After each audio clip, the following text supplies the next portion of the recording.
Subscribe करें हमारे YouTube channel देवी प्रतिभा जी को और श्रवण करें भागवत कथा की महिमा का। साथ ही बेल आइकन को दबाना ना भूलें। जिसका मन निर्मल है वही मुझे पा सकता है। भगवान भाव के भूखे हैं।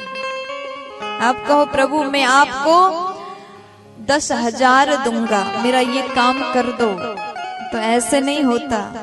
भगवान प्रेम के बस में सब कुछ करते हैं।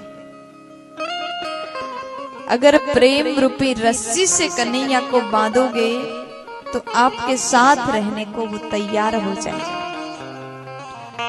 भाव का भूखा हूं मैं, बस भाव ही एक सार है।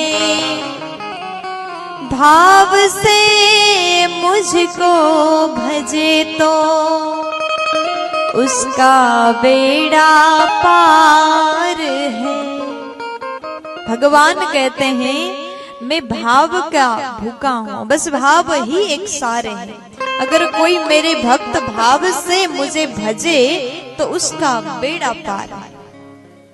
इसलिए आप भी अपना बेड़ा पार करना चाहते हो तो भाव से भजन किया करो। माताएं सोच रहे होंगे कैसे भजन करेंगे।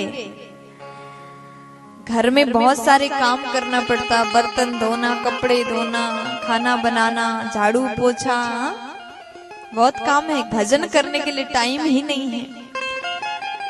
तो अगर ऐसा सोचते हैं तो एक काम करो, जब आप भोजन बनाते हो ना रसोई घर में, जब भोजन बनाते हो तो उस समय ये सोचो कि मैं अपने प्रभु के लिए भोजन बना रही हूं। फिर वो भगवान के लिए, जब भगवान के लिए जुड़ जाता है तो फिर वो काम ही सेवा बन जाता है, वही भगवान की पूजा बन जाता है। आप कोई भी काम करो उसे सेवा समझ करके करोगे तो वही आपका पूजा है, वही आपका साधना है। भजन करने का मतलब केवल माला झोली लेकर के कोने में बैठो और राम राम करो, इतना ही भजन नहीं है। कई बार तो ऐसा होता है, कुछ दादी लोग होते हैं ना, बहुत एज के दादी लोग सोचते हैं कि हम भजन करते हैं, माला लेते हैं और कोने में बैठ करके राम राम राम राम राम राम करते हैं, मुंह चला रहे हैं, राम राम बोल रहे हैं, लेकिन आंखें चारों ओर घूम रहा है। बहू क्या कर रही, काम कर रही कि ऐसे बैठी है, कहीं मोबाइल तो नहीं चला रही, कहीं फेसबुक तो नहीं चला रही।